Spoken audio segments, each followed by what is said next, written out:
আপনারা শুনছেন অন্ধকার ঘর, যেখানে রাত নামলেই শুরু হয় সত্যি ভৌতিক ঘটনার গল্প।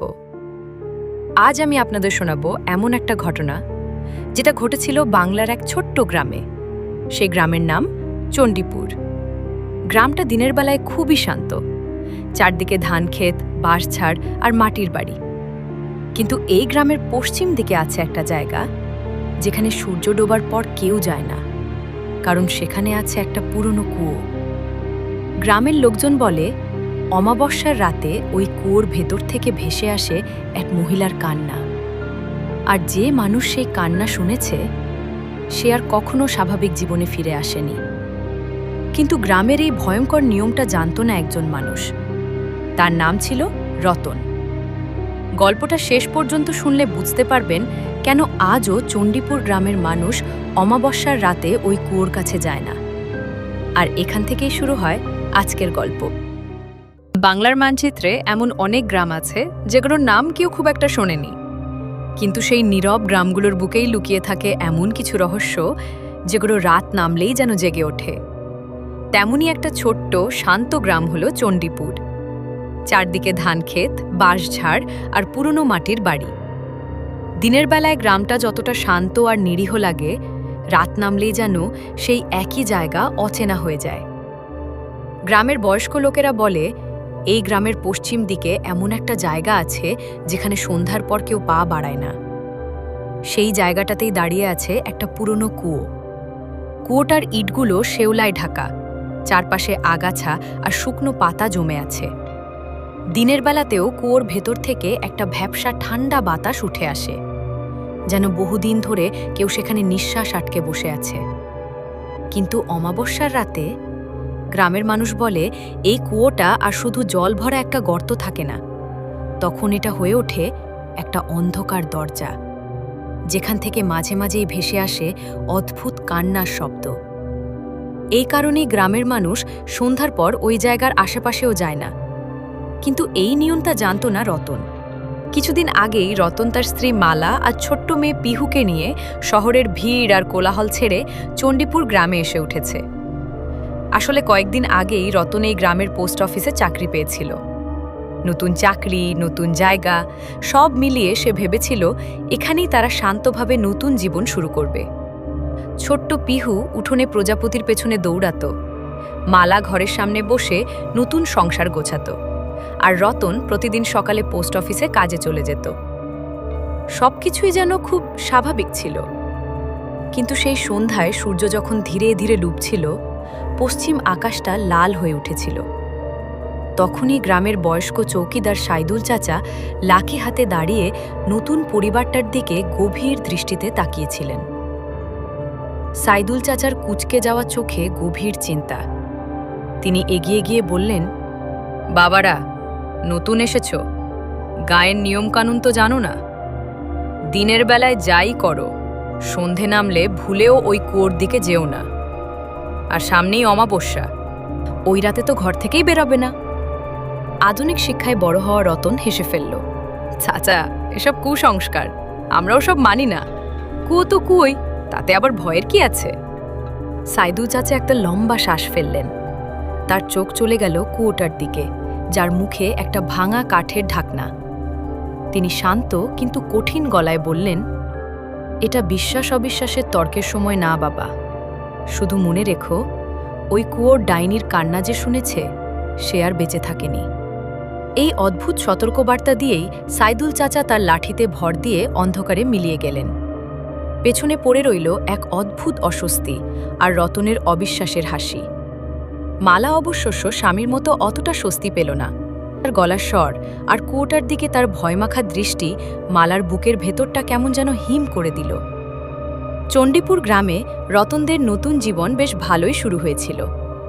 শহরের ঘিঞ্জি ফ্ল্যাট, গাড়ির হর্ন আর ধোঁয়া থেকে মুক্তি পেয়ে তারা যেন নতুন করে শ্বাস নিচ্ছিল। তাদের মাটির দেওয়ালের ছোট বাড়িটা ছিল গ্রামের একেবারে শেষে, আর বাড়ির পেছন দিকে একটু দূরেই ছিল সেই কুয়ো।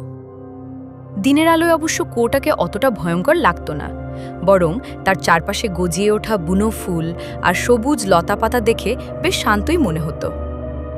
রতন প্রায়ই বলতো, দেখেছো মালা, কি সুন্দর জায়গাটা, আর শহরের লোকগুলো ভূতের গল্প বানিয়ে এসব জায়গার বদনাম করে।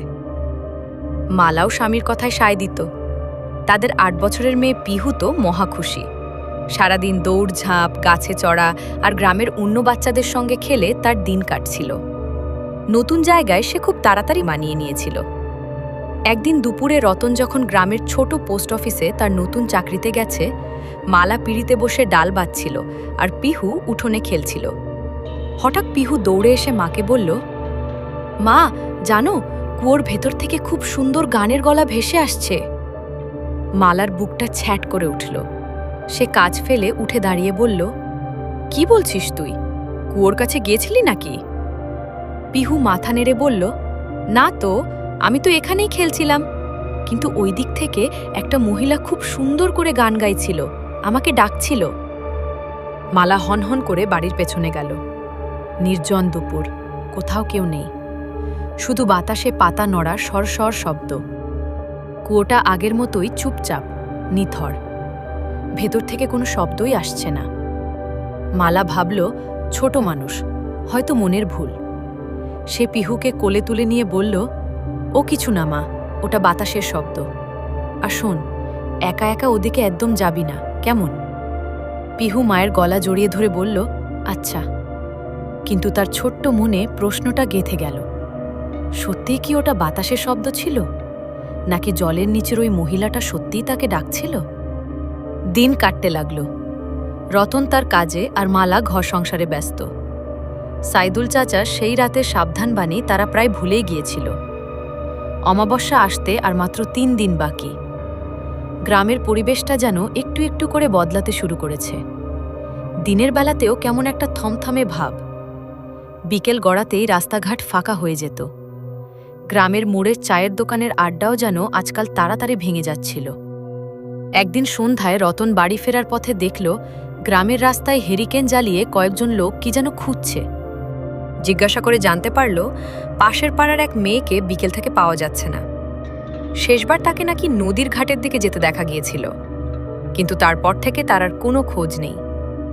মেয়েটির মা কেঁদে বলছিল, আমার মেয়েটাকে তোরা ফিরিয়ে আন, আমি জানি ও ওই অলক খুলে কুয়োর দিকেই গেছে। রতন অবাক হল, কুয়োর সাথে এর কি সম্পর্ক? সে এসব নিয়ে মাথা না ঘামিয়ে বাড়ি ফিরল। দেখল মালা প্রদীপের সামনে বসে প্রার্থনা করছে, মুখে চিন্তার ছাপ। রতনকে দেখে সে বলল, কিছু শুনলে? পাশের পাড়ার মেয়েটা নাকি হারিয়ে গেছে। রতন জামা ছাড়তে ছাড়তে বলল, শুনলাম, হয়তো কারোর সাথে পালিয়েছে। গ্রামের দিকে তো এসব হয়ই। মালা বলল, না গো, আমার মনটা সায় দিচ্ছে না। কদিন ধরেই রাতে কেমন অদ্ভুত সব শব্দ পাই। কাল রাতে মনে হলো কেউ যেন কুয়োর ভেতর থেকে ডুকরে ডুকরে কাঁদছে। রতনের কপালে ভাঁজ পড়ল। মালা, তুমি আবার শুরু করলে? ওসব কিছু না, হয়তো শেয়াল ডাকে। এখানকার পরিবেশটাই এমন, একটুতেই গা ছমছম করে। তুমি চিন্তা করো না তো। রতনকে বলে লাভ নেই জেনে মালা চুপ করে গেল। কিন্তু তার ভেতরের ভয়টা কিছুতেই যাচ্ছিল না। তার বারবার মনে হচ্ছিল এই শান্তকো গ্রামের গভীরে কোনো এক ভয়ঙ্কর রহস্য অতত পেতে আছে। অমাবস্যার রাত যত এগিয়ে আসছিল, মালার বুকের ধুকপুকুনিটাও তত বাড়ছিল। অমাবস্যা আসতে আর মাত্র 1 রাত বাকি। কালকের আকাশটা ছিল চাঁদহীন, কিন্তু তারা ভরা। কিন্তু আজকের আকাশে 1 ফোঁটা আলো নেই, শুধু জমাট বাঁধা অন্ধকার। সন্ধে নামতেই টিপটিপ করে বৃষ্টি শুরু হয়েছিল, যা রাত বাড়ার সঙ্গে সঙ্গে ঝোড়ো হাওয়ার সাথে মিশে এক ভয়ঙ্কর রূপ পেল। কারেন্ট তো সেই কখন থেকেই নেই। রতন একটা হ্যারিকেন জ্বালিয়ে ঘরের মাঝখানে রেখেছে। তার কাপা কাপা হলদে আলোয় দেওয়ালের ছায়াগুলোও যেন জীবন্ত হয়ে নেচে উঠছে। পিহু অনেক আগেই ঘুমিয়ে পড়েছে, কিন্তু মালা আর রতনের চোখে ঘুম নেই। বাইরে বাতাসের একটানা শোঁ শোঁ শব্দ আর বৃষ্টির ঝমঝম আওয়াজ। থেকে থেকে বাজ পড়ার কড়কড় শব্দে পিহু ঘুমের মধ্যেই কেঁপে উঠছে, আর মালা তার মাথায় হাত বুলিয়ে দিচ্ছে। হঠাৎ করেই বাইরের সব শব্দ ছাপিয়ে একটা অদ্ভুত আওয়াজ কানে এলো, কুয়োর দিক থেকে। মনে হচ্ছে কেউ যেন একটা ভারী লোহার বালতি সজোরে কুয়োর পাথরে দেওয়ালে আছাড় মারছে। রতন চমকে উঠে বলল, কিসের শব্দ ওটা? মালা ফিসফিস করে বলল, জানি না, কিন্তু শব্দটা কুয়োর ভেতর থেকেই আসছে। রতন হ্যারিকেনটা হাতে নিয়ে দরজার দিকে এগোতে যেতেই মালা খপ করে তার হাত চেপে ধরল। কোথায় যাচ্ছ তুমি? এই দুর্যোগের মধ্যে বাইরে বেরোনোর কোনো দরকার নেই। রতন দ্বিধায় পড়ল। একদিকে তার যুক্তিবাদী মন বলছে হয়তো ঝড়ে কুয়োর ঢাকনাটা নড়ছে, অন্যদিকে এই অস্বাভাবিক পরিবেশে তার নিজের ভেতরটাও ভয়ে কুঁকড়ে যাচ্ছে। সে দরজার পাশের ছোট জানলা দিয়ে উঁকি মারার চেষ্টা করল, কিন্তু জমাট অন্ধকার আর বৃষ্টির ধারায় কিছুই দেখা গেল না। শব্দটা থেমে গেছে। কিছুক্ষণ সব চুপচাপ। রতন ভাবল হয়তো সত্যি হাওয়ার জন্যই হচ্ছিল। সে মালাকে বলল, কিছু না, বাতাসের জন্যই বোধহয়, শুয়ে পড়ো। কিন্তু তার কথা শেষ না হতেই আবার সেই শব্দটা ফিরে এলো। তবে এবার আর আগের মতো নয়। এবার মনে হচ্ছে কেউ যেন লম্বা নখ দিয়ে তাদের কাঠের দরজায় আঁচড় কাটছে। পিহু ঘুমের মধ্যেই মা বলে চিৎকার করে উঠল। মালা তাকে বুকে জড়িয়ে ধরল। রতনের মুখ ফ্যাকাশে হয়ে গেছে। এই শব্দ বাতাসের হতে পারে না, এটা কোনো মানুষ বা পশুরও নয়। এই শব্দের মধ্যে এমন কিছু একটা আছে যা ভয়ঙ্কর আর অশুভ। রতন কাপা গলায় বলল, কে কে ওখানে? বাইরে থেকে কোনো উত্তর এলো না, শুধু আঁচড়ের শব্দটা আরও দ্রুত, আরও হিংস্র হয়ে উঠল। মনে হচ্ছে বাইরের কেউ যেন মরিয়া হয়ে ভেতরে ঢোকার চেষ্টা করছে। আর তার সাথে মিশে আছে আরেকটা শব্দ, একটা চাপা কান্নার আওয়াজ। কিন্তু এ কান্না দুঃখের না, এ কান্না যেন এক তীব্র ঘৃণার আর অতৃপ্তির। কান্নার সুরটা ধীরে ধীরে বদলে গেল। যা ছিল কান্না তা হয়ে উঠল এক বিকৃত ঘ্যানঘেনে হাসি। এমন হাসি যা শুনলে শরীরের রক্ত জল হয়ে যায়। হাড় কাঁপানো এক পৈশাচিক উল্লাস সেই হাসিতে। মালা দোকানে হাত চাপা দিয়ে মাটিতে বসে পড়ল। আমি আর সহ্য করতে পারছি না, দোহাই তোমার, কিছু একটা করো। রতন কি করবে কিছুই বুঝতে পারছে না। তার সব সাহস, সব যুক্তি যেন ওই বিকট হাসিতে কর্পূরের মতো উবে গেছে। সে বুঝতে পারছিল সাইদুল চাচার কথাগুলো শুধু কুসংস্কার ছিল না, ছিল এক ভয়ঙ্কর সত্যি, যা এখন তাদের দরজার বাইরে দাঁড়িয়ে অট্টহাসি হাসছে। হঠাৎ দরজায় আঁচড়ের শব্দ থেমে গেল, হাসিটাও মিলিয়ে গেল। বাইরে নেমে এলো এক অস্বাভাবিক নিস্তব্ধতা। বৃষ্টির শব্দও যেন কমে এসেছে। রতন আর মালা ভয়ে ভয়ে একে অপরের দিকে তাকালো। চলে গেছে কি? ঠিক সেই মুহূর্তে তাদের বাড়ির পেছনের জানলাটায় সজোরে একটা ধাক্কা লাগলো। কাঁচ ভাঙার ঝনঝন শব্দে তারা দুজনেই ছিটকে সরে এলো। ভাঙা জানলার ওপারে হ্যারিকেনের কাপা আলোয় যে ছায়ামূর্তিটা তারা দেখল তা ভোলার নয়। লম্বা জট পড়া চুল মুখের ওপর নেমে এসেছে। জল থেকে সদ্য ওঠা শরীরটার চামড়া যেন পচে ফুলে গেছে, আর সেই ফোলা চামড়ার ফাঁক দিয়ে বেরিয়ে আছে হাড়। কিন্তু সবচেয়ে ভয়ঙ্কর হলো তার চোখ দুটো। অন্ধকারের মধ্যেও সেই চোখ দুটো আগুনের গোলার মতো জ্বলছে, আর তার ঠোঁটের কোণে লেগে আছে সেই বীভৎস পৈশাচিক হাসিটা। ডাইনিটার কুয়োতে নেই, সে এখন গ্রামে এসেছে। একবার প্রথম শিকারের বাড়ির ভেতরে ঢোকার জন্য সে এখন বদ্ধপরিকর। ভাঙা জানলার ওপাশে দাঁড়িয়ে থাকা মূর্তিটা নড়ছিল না, শুধু তার জ্বলন্ত চোখ দুটো ঘরের ভেতরে তিনটে প্রাণের দিকে স্থির হয়েছিল। তার ঠোঁটের কোণে লেগে থাকা হাসিটা যেন আরও চওড়া হলো। রতনের মনে হলো সে যেন তার শিকারকে মাপছে, তাদের ভয়টাকে উপভোগ করছে। প্রতিটি মুহূর্ত যেন এক একটা শতাব্দীর মতো দীর্ঘ। রতন তার সমস্ত শক্তি এক করে পিহুকে মালার কোল থেকে প্রায় ছিনিয়ে নিয়ে ঘরের কোণে রাখা একটা ভারী সিন্দুকের পেছনে ঠেলে দিল। ফিসফিস করে বলল, মালা, পিহুকে নিয়ে ওখানেই থাকো, যাই হোক না কেন বের হবে না। মালা ভয়ে আতঙ্কে পাথর। সে শুধু মাথা নাড়ল, তার মুখ দিয়ে কোনো কথা বেরোলো না। রতন ঘরের কোণে রাখা একটা পুরনো ভারী লাঠি হাতে তুলে নিল। তার হাত কাঁপছিল, কিন্তু চোখে ছিল মরিয়া ভাব। সে তার পরিবারকে বাঁচানোর জন্য শেষ চেষ্টাটা করবে। বাইরের মূর্তিটা এবার নড়ল। একটা হাত, মানুষের হাতের চেয়ে অনেক লম্বা আর শুকনো, ভাঙা জানলার ভেতর দিয়ে বাড়িয়ে দিল। তার আঙুলের লম্বা ছুচালো নখগুলো দেওয়ালে লেগে খসখস শব্দ তুলল। সে যেন ঘরের ভেতরের বাতাসটাকে শুকে দেখছে। হঠাৎ করেই ডাইনিটা এক অদ্ভুত ভাঙা গলায় কথা বলে উঠল, যেন বহু বছর ধরে জলের নিচে থেকে কথা বলছে। কোথায় লুকাবি? খিদে পেয়েছে আমার। অনেক দিন পর এমন নরম মাংসের গন্ধ পাচ্ছি, ছোট বাচ্চার গন্ধ। কথাগুলো শুনে মালার শরীর বেয়ে একটা হিমশীতল স্রোত নেমে গেল। সে পিহুকে আরো জোরে বুকে চেপে ধরল। রতন চিৎকার করে উঠল, খবরদার, এদিকে এগোনোর চেষ্টাও করবি না, আমি তোকে মেরে ফেলবো। তার চিৎকারে ডাইনিটা যেন আরো মজা পেল। সে আবার সেই হাড় হিম করা হাসিটা হাসল। মারবি আমাকে? শত বছর ধরে এই কুয়োর গভীরে আমি অপেক্ষা করছি। কতজন এলো আর গেল, তোর মতো কত সাহসী পুরুষের দেমাগ আমি এই কুয়োর জলে ডুবিয়েছি। তুই তো কোনো ছাড়। এই বলে সে তার অন্য হাতটাও জানলার ভেতর দিয়ে ঢুকিয়ে চৌকাঠে ভর দিয়ে শরীরটা ভেতরে আনার চেষ্টা করতে লাগলো। তার পচা জলীয় শরীরটা ঘরে ঢুকতেই একটা তীব্র দুর্গন্ধ সারা ঘরে ছড়িয়ে পড়ল। পচা মাংস আর বদ্ধ জলাশয়ের শেওলার এক অসহ্য গন্ধ। রতন আর অপেক্ষা করল না। সে জয় মা কালী বলে চিৎকার করে লাঠিটা সজোরে ডাইনিটার মাথায় মারল। কিন্তু আঘাতটা যেন একটা জল ভরা থলথলে বস্তুর উপর পড়ল। ডাইনিটার মাথাটা একদিকে কাত হয়ে গেল, কিন্তু পরমুহূর্তেই সোজা হয়ে গেল। তার মুখে কোনো যন্ত্রণার চিহ্ন নেই, বরং হাসিটা আরও বিকট হলো। ব্যথা লাগে না রে? লাগে না? আমার শরীর তো কবেই পচে গলে গেছে। এখন যা আছে তা শুধু অতৃপ্তি আর খিদে। এই বলে সে এক ঝটকায় রতনের হাত থেকে লাঠিটা কেড়ে নিয়ে দূরে ছুঁড়ে ফেলল।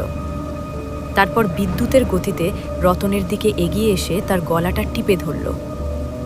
রতনের বিশাল শরীরটাও তার শীর্ণ হাতের সামনে একটা পুতুলের মতো মনে হচ্ছিল। রতনের চোখ দুটো কোটর থেকে বেরিয়ে আসার জোগাড়। সে শ্বাস নেওয়ার জন্য ছটফট করতে লাগল। মালা আর স্থির থাকতে পারল না। সে পিহুকে সিন্দুকের আড়ালে রেখে, ছাড়ো ওকে, ছাড়ো বলে চিৎকার করে ডাইনিটার ওপর ঝাঁপিয়ে পড়ল। সে তার পিঠে হাতে খামচি আঁচড় দিতে লাগল, কিন্তু ডাইনিটার কোনো ভ্রুক্ষেপ নেই। সে এক হাতে রতনের গলা টিপে ধরে আরেক হাতে মালাকে এমন জোরে ধাক্কা মারল যে মালা ছিটকে গিয়ে ঘরের অন্য প্রান্তের দেওয়ালে আছড়ে পড়ল। তার মাথা ফেটে রক্ত বেরিয়ে এলো। ডাইনিটা রতনের নিস্তেজ দেহটাকে মেঝেতে ছুঁড়ে ফেলে দিয়ে এবার মালার দিকে ঘুরল। তার চোখ দুটো লোভে চকচক করছে। অনেক খেলা হয়েছে, এবার খাওয়ার পালা। সে ধীরে ধীরে মালার দিকে এগোতে লাগলো। মালা আহত অবস্থায় কোনো মতে উঠে বসার চেষ্টা করছে, কিন্তু পারছে না। তার চোখের সামনে স্বামীর নিথর দেহটা পড়ে আছে, আর এক সাক্ষাৎ যমদূত তার দিকে এগিয়ে আসছে। তার সব আশা শেষ। ঠিক সেই মুহূর্তে সিন্দুকের পেছন থেকে পিহু বেরিয়ে এলো। তার ছোট্ট হাতে একটা মাটির পুতুল। তার চোখে ভয় নেই, আছে এক অদ্ভুত সারল্য। সে ডাইনিটার দিকে তাকিয়ে কাঁপা কাঁপা গলায় বলল, তুমি খুব পচা। তুমি আমার বাবাকে মেরেছ, আমার মাকে মারছ। ডাইনিটা ঘুরে দাঁড়ালো। পিহুকে দেখে তার হিংস্র মুখটাতেও যেন এক মুহূর্তের জন্য একটা অন্যরকম ভাব খেলে গেল। সে পিহুর দিকে এক দৃষ্টে তাকিয়ে রইল। পিহু তার হাতের পুতুলটা ডাইনিটার দিকে এগিয়ে দিয়ে বলল, এই নাও, এটা আমার সব থেকে প্রিয় পুতুল। এটা তুমি নাও, কিন্তু আমার মা বাবাকে কিছু করো না। ডাইনিটা পিহুর দিকে ধীরে ধীরে এগিয়ে এলো। তার জ্বলন্ত চোখ দিয়ে যেন আগুন ঝরছে। সে নিচু হয়ে পিহুর মুখোমুখি হলো। তার পচা শরীর থেকে আসা দুর্গন্ধে পিহুর দম বন্ধ হয়ে আসছিল, কিন্তু সে নড়ল না। সে শুধু তার পুতুলটা বাড়িয়ে ধরে দাঁড়িয়ে রইল। ডাইনিটা হাত বাড়ালো, কিন্তু সে পুতুলটা নিল না। তার লম্বা ছুচালো আঙুলগুলো পিহুর গাল ছুঁল। সেই স্পর্শে কোনো মমতা ছিল না, ছিল এক শীতল মৃত ছোঁয়া। ডাইনিটা ফ্যাসফেসে গলায় বলল, তোর মতো আমারও একটা মেয়ে ছিল, তোর মতোই সরল, তোর মতোই সতোর মতোই সুন্দর। গ্রামের লোকগুলো ওকে আমার কাছ থেকে কেড়ে নিয়েছিল, এই কুয়োতে ডুবিয়ে মেরেছিল। তারপর আমাকেও। তার গলাটা কান্নায় বুজে এলো, কিন্তু সেই কান্নাও ছিল ভয়ঙ্কর। আমি শুধু আমার মেয়েকে ফেরত চাই, আমি তোকে আমার মেয়ে বানাবো। এই বলে সে পিহুকে কোলে তুলে নেওয়ার জন্য হাত বাড়ালো। না! আহত মালা তার শেষ শক্তি দিয়ে চিৎকার করে উঠল। সে কোনো মতে উঠে দাঁড়িয়ে হ্যারিকেনটা তুলে নিয়ে ডাইনিটার গায়ে ছুঁড়ে মারল। হ্যারিকেনের কেরোসিন তেল ডাইনিটার ভেজা পচা শরীরে পড়া মাত্রই দাউ দাউ করে আগুন জ্বলে উঠল। ডাইনিটা এক তীব্র আকাশ কাঁপানো আর্তনাদ করে উঠল। সে নিজের গায়ে লাগা আগুন নেভানোর জন্য ছটফট করতে লাগল। তার সারা শরীরটা যেন একটা আগুনের গোলা। সেই আর্তনাদ কোনো মানুষের ছিল না, পশুরও ছিল না, ছিল এক অভিশপ্ত আত্মার হাজার বছরের জমানো যন্ত্রণা আর ঘৃণার সম্মিলিত এক চিৎকার। সে জ্বলন্ত অবস্থাতেই ঘরের দরজা ভেঙে বাইরের অন্ধকারের দিকে দৌড় দিল। তার লক্ষ্য ছিল একটাই, কুয়োর জল। সেই জলেই তার সৃষ্টি, সেই জলেই হয়তো তার মুক্তি। পরদিন সকালে যখন গ্রামের লোক ঘুম থেকে উঠল, তারা একটা অদ্ভুত পোড়া গন্ধ পেল। গন্ধটা আসছিল গ্রামের পশ্চিম প্রান্ত থেকে, রতনদের বাড়ির দিক থেকে। কৌতূহলী হয়ে কয়েকজন সেদিকে এগিয়ে গেল। তারা যা দেখল তার জন্য কেউ প্রস্তুত ছিল না। বাড়ির দরজা ভাঙা, ঘরের ভেতরে সবকিছু তছনছ, দেওয়ালে রক্তের দাগ, মেঝেতে রতনের প্রাণহীন দেহটা পড়ে আছে, মুখে তীব্র আতঙ্কের ছাপ। ঘরের এক কোণে মালা তার মেয়ে পিহুকে জড়িয়ে ধরে অজ্ঞান অবস্থায় পড়ে আছে, তার মাথাতেও গভীর ক্ষত। কিন্তু সবচেয়ে অদ্ভুত দৃশ্যটা ছিল বাইরে। বাড়ি থেকে কুয়ো পর্যন্ত মাটির ওপর একটা পোড়া দাগ লম্বা হয়ে চলে গেছে, যেন জ্বলন্ত কিছু একটা ওই পথ ধরে টেনে হিচড়ে কুয়োর দিকে গিয়েছে। আর কুয়োর ভেতরে শান্ত কালো জলের ওপর ভাসছে একটা ছোট আধপোড়া মাটির পুতুল। সাফিউল চাচা ভিড়ের মধ্যে দাঁড়িয়েছিলেন। তিনি কুয়োর দিকে একদৃষ্টে তাকিয়েছিলেন, তার চোখ দিয়ে জল গড়াচ্ছিল। সবাই যখন রতন আর মালার জন্য আফসোস করছিল, তখন তিনি ফিসফিস করে বললেন, শেষ হলো না, কিছুই শেষ হলো না। অমাবস্যার অন্ধকার আবার ফিরে আসবে, কুয়োর কান্নাও আবার শোনা যাবে। তার অতৃপ্ত খিদে মেটাতে সে আবার ফিরে আসবে। কারণ এই কুয়ো শুধু জলে ভরা নয়, ভরা এক মায়ের অভিশাপ আর তার হাজার বছরের অতৃপ্তি দিয়ে। গ্রামের আকাশে তখন সবে ভোরের আলো ফুটছে, কিন্তু চণ্ডীপুর গ্রামের ওপর যেন এক চিরস্থায়ী অমাবস্যার অন্ধকার নেমে এলো, যার কেন্দ্রে ছিল সেই অভিশপ্ত অতৃপ্ত কুয়ো। পুতুলটা তখনও জলের ওপর ভাসছিল, এক ভয়ঙ্কর রাতের নীরব সাক্ষী হয়ে। গ্রামের মানুষ আজও বলে, অমাবস্যার রাতে যদি কেউ ভুল করে ওই কুয়োর কাছে যায়, তাহলে এখনও নাকি ভেসে আসে এক মহিলার কান্নার শব্দ। আর সেই কান্না শুনলে বুঝে নিতে হবে, চণ্ডীপুরের সেই অভিশপ্ত কুয়ো এখনও জেগে আছে। বন্ধুরা, আজকের গল্পটা এখানেই শেষ। গল্পটা শুনে যদি আপনাদের গা ছমছম করে থাকে, তাহলে ভিডিওটা একটা লাইক করে দিন। আর যদি এমন আরও ভৌতিক গল্প শুনতে চান, তাহলে অবশ্যই আমার চ্যানেল অন্ধকার ঘর সাবস্ক্রাইব করে পাশে থাকা বেল আইকনটা অন করে রাখুন। কারণ এই চ্যানেলে আমি নিয়মিত নিয়ে আসি এমনই ভয়ঙ্কর আর রহস্যময় গল্প।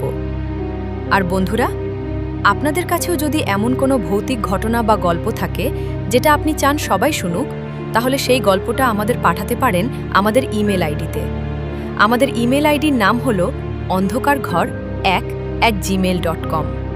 হয়তো আপনার পাঠানো গল্পটাই পরের ভিডিওতে শুনবে পুরো অন্ধকার ঘর পরিবার। ততক্ষণ পর্যন্ত রাত গভীর হলে আলোটা একটু জ্বালিয়ে রাখবেন, কারণ কিছু অন্ধকার আছে যেগুলোকে জাগিয়ে তোলা একদমই ভালো নয়।